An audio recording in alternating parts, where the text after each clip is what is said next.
Saudi আরবের সরকার Saudi নাগরিকদের জন্য অনেক সুযোগ সুবিধা করে রাখছে এবং কি তাদের বাচ্চাদের জন্য প্রতিটা পার্কে সৌদি আরবে আপনি যদি যান 1 কিলোমিটার বা 2 কিলোমিটার পর একটা করে পার্ক পাইবেন।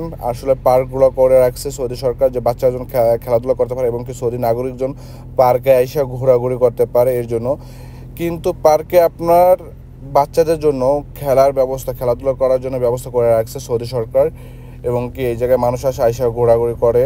আর এই যে খেজুর গাছটা দেখতে পাইতেছেন, এটা হলো যে আমরা রমজান মাসে বা সাধারণত আমরা সৌদি আরবে যে খেজুর বলতে চিনি, ওই খেজুর গাছ এটা পার্কে লাগানো হয়েছে। আসলে এটা কোনো না, এই জায়গার খেজুর কোনো জায়গায় বিক্রি করে না, কোনো কিছু না। আসলে এটা সৌন্দর্যের জন্য আপনার লাগানো হয়েছে খেজুর গাছ।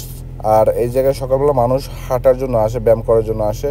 কিছু ময়লা ফেলাই গেছে পার্কে, আসলে এটা ঠিক না, পার্কে ময়লা ফেলানো সবচাইতে অন্যায়।